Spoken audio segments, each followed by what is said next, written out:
What's going on, world?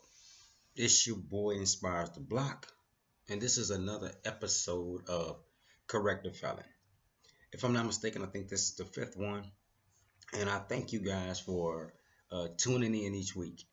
And I just want to say that please like, subscribe, comment on this YouTube channel, also on the podcast, and also follow me on Instagram at Inspires the Block and on Twitter at Inspires the Block. So I just want to get off into it. Last week, last episode, I just really was a rant. Just really wanted to get something off my chest.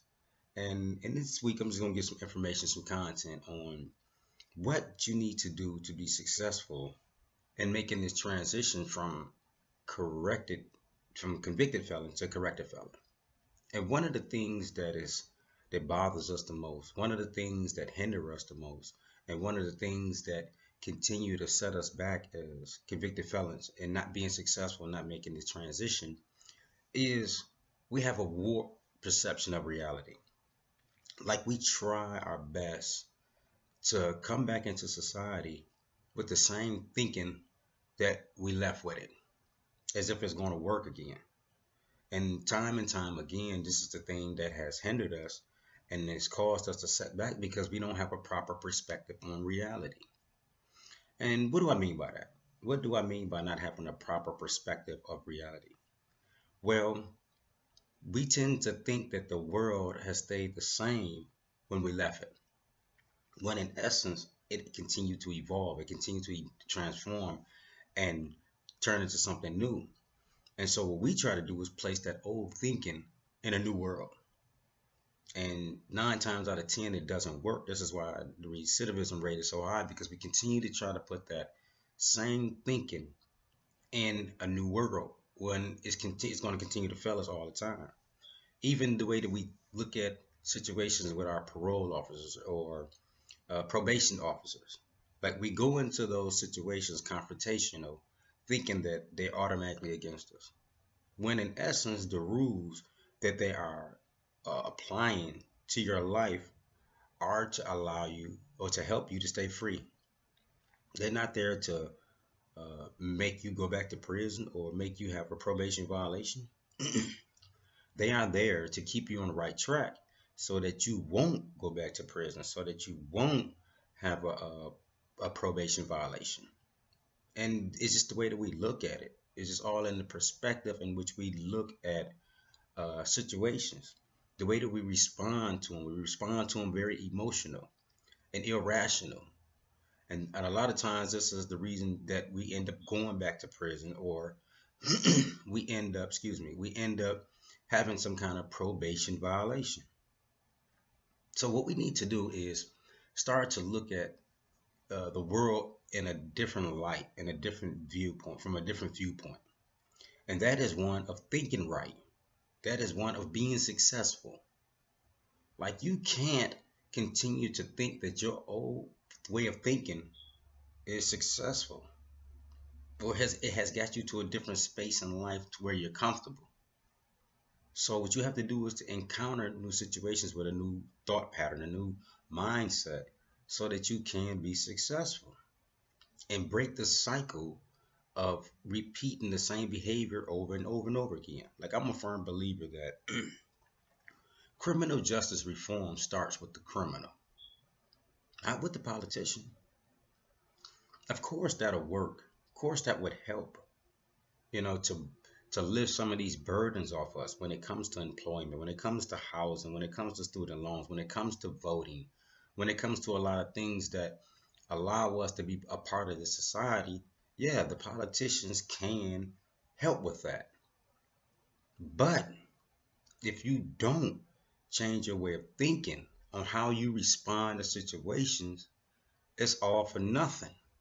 And they'll continue to use our behavior, our repeated mindset, as means to not give us the necessities that we need to make it in society.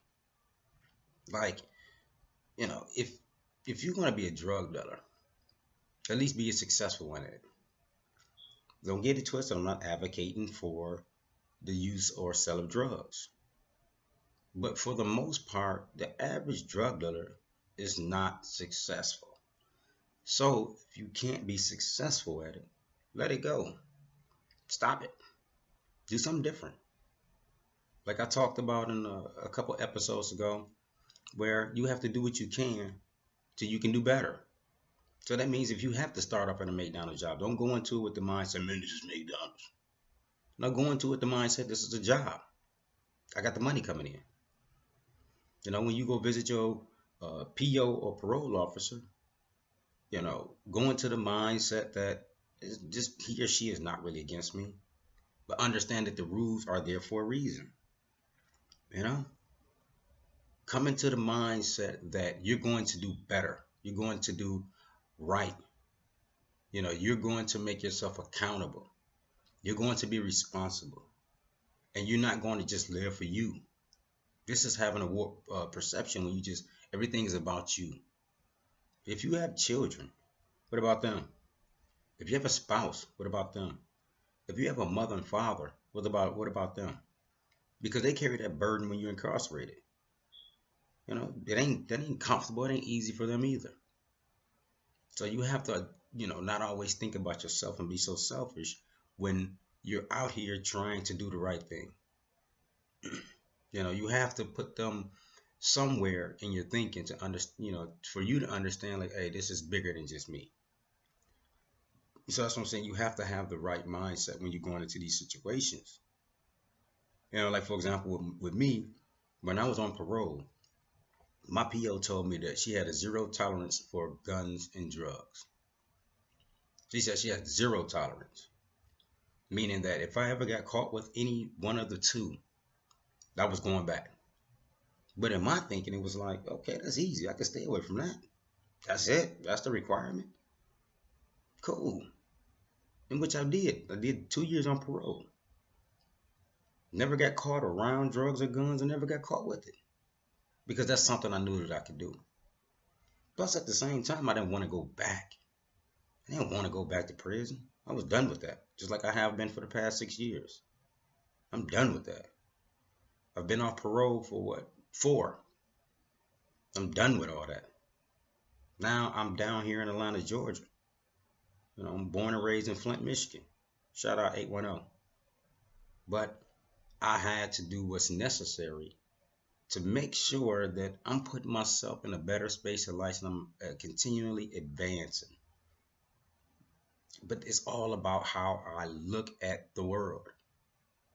I look at the world from a perspective that I gotta hustle. I gotta go get it.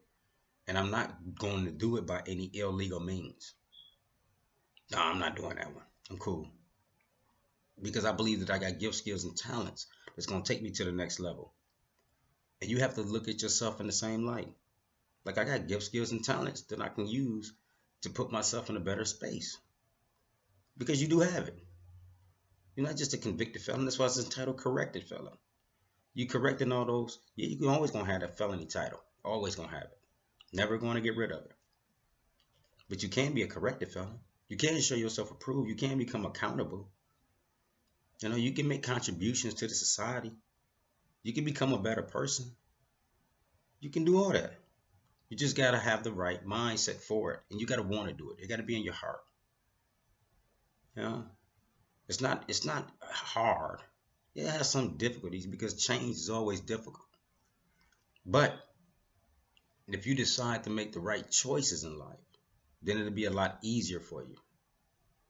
You have the right mindset going into it and understanding that, yeah, it's going to be some difficulties, it's going to be some challenges, but I'm willing to face them head on. And when things don't go the way that they're supposed to go at that moment, not to give up. That's having a proper perspective of reality. A warped perception of reality is, oh, I can't really find a good job, so I'm going to go sell dope. No, we're not doing that one. We're going to thug it out. We're going to have thick skin. We're going to get in the mud. And we're going to do what's necessary to make sure that we're taking our life, not for granted, but from one space to the next. And properly existing in this world by letting the world know that, yeah, we're here and we're not going nowhere. So I wanted to thank all y'all once again for tuning in to Corrected Felon Podcast and also Corrected Felon YouTube. Be sure to like, subscribe, comment, and follow. Let me know. Talk to me a little bit. Let me know what's going on, what you think about the show. What could I improve on, and uh, what you don't like. I'm open to all that. And also on Instagram and Twitter, follow me at Inspires the Block. I'm just all about inspiration to all of my people, whoever else needed. Shout out 810, Flint, Michigan, my hometown. Love all y'all. And until next week or next episode, have a blessed day on purpose. It's your boy Inspires the Block, or about the government and my family, Corey. See y'all next time.